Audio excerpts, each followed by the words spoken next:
Hi friends, ఎలా ఉన్నారు?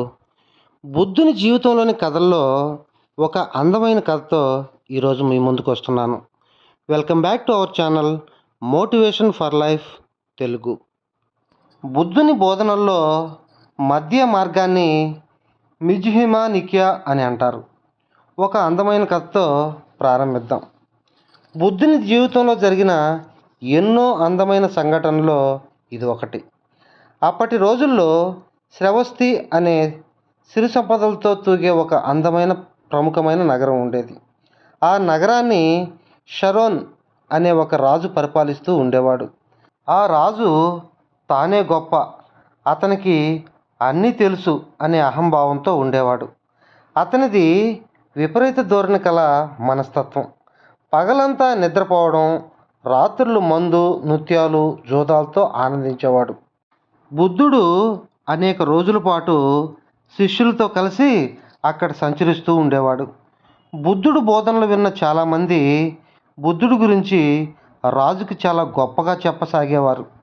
రాజును వీలైతే వెళ్ళి బుద్ధుడు చెప్పే బోధనలో ఉండే అందాన్ని, సత్యాన్ని, ఆ బోధనలో ఉండే అనంతమైన శక్తిని కళ్ళారా చూడమని చెప్పారు. అనేక మంది చెప్పిన తర్వాత రాజుకు కూడా కుతూహలం కలిగి ఒకరోజు ఉదయాన్నే బుద్ధుడు తన శిష్యులకు సందేశాన్ని ఇచ్చే ప్రాంతానికి వెళ్ళాడు. అక్కడికి వెళ్ళి బుద్ధుడు బోధనలు విన్న తర్వాత అతని గురించి తనకు చెప్పిన దానికంటే గొప్పగా అనిపించింది. అతని ప్రశాంతత, అక్కడి వాతావరణం చూసి మంత్రముగ్ధులై బుద్ధుడి పాదాలను సృష్టించి అతనిని కూడా శిష్యుడిగా స్వీకరించమంటాడు. అది చూసి బుద్ధుడు బోధనలు వినడానికి వచ్చిన వారు ఆశ్చర్యపడతారు. బుద్ధుడు కూడా రాజుతో, నువ్వు నా మాటలు ఒక్కసారే విన్నావు, కొంచెం సమయం తీసుకుని ఆలోచించుకొని నిర్ణయం తీసుకోమని చెప్తాడు. కానీ రాజుగారిది విపరీత ధోరణి కదా, ఒక్కసారి నిర్ణయం తీసుకున్న తర్వాత ఇంకా ఆలోచించడం అంటూ ఉండదు. అతను బుద్ధుడి దగ్గర శిష్యుడిగా చేరిపోయి రాజ్యాన్ని వదిలేస్తాడు. శిష్యుడిగా చేరాడే కానీ అతని విపరీత ధోరణి అలాగే ఉంది. ఉంటే ఆ చివర, లేకుంటే ఈ చివర. బుద్ధుడితో ఉండే సన్యాసులు ఎవరు నగ్నంగా ఉండరు. కానీ ఇతను మొదటి రోజు నుండే నగ్నంగా ఉండడం ప్రారంభిస్తాడు.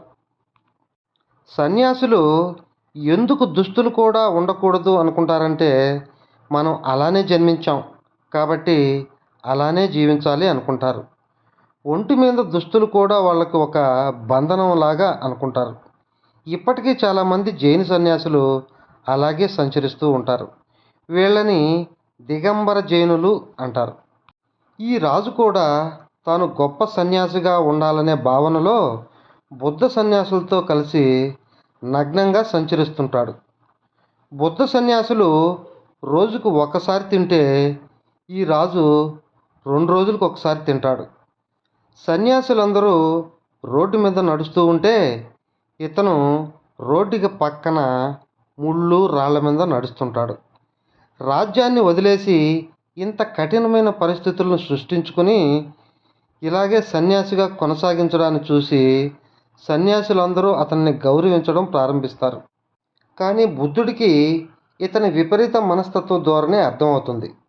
6 నెలల పాటు అలా చేయడం వలన అతను అనారోగ్యం బారిన పడతాడు.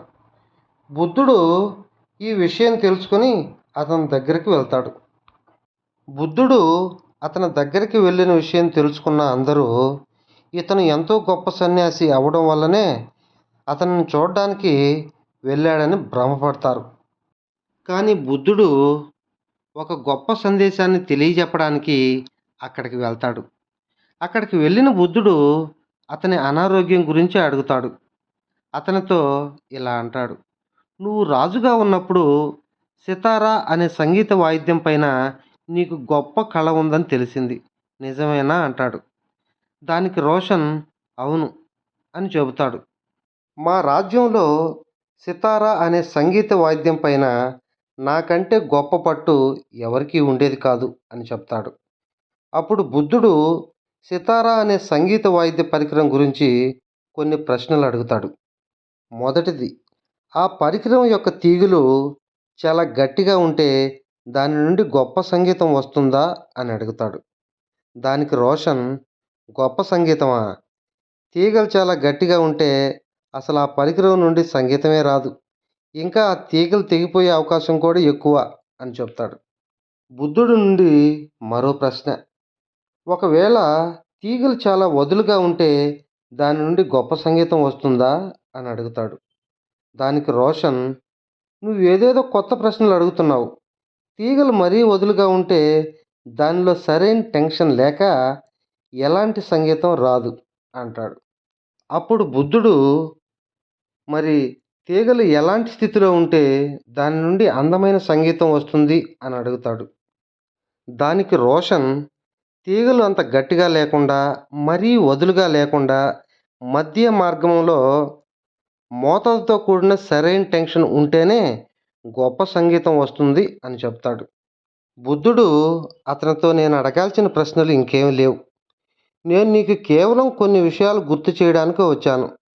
జీవితం అనేది కూడా ఒక సితార పరికరం లాంటిదే. చాలా వదులుగా ఉన్న జీవితాన్ని కోల్పోతావు.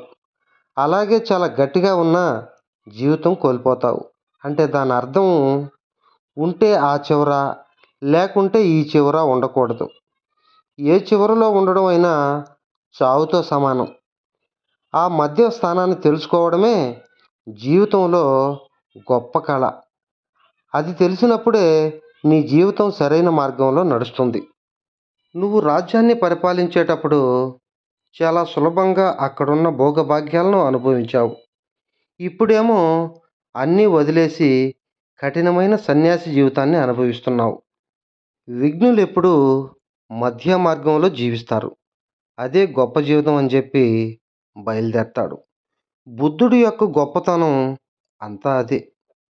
అతను ఎప్పుడూ నేల విడిచి సాము చేయుడు. మనుషులకు అర్థం కాని ఏవేవి విషయాలు చెప్పాడు. సమయం కోసం ఎదురుచూసి సులభమైన సందేశంతో మనుషుల్లో అంతర్పరివర్తనాన్ని తేగలడు. మధ్య మార్గంలో జీవించడమే సరైన జీవితం. ఈ కథ మీకు నచ్చినట్లయితే లైక్ చేయండి, షేర్ చేయండి, సబ్స్క్రైబ్ చేయండి. సర్వే జన సుఖినో భవంతు.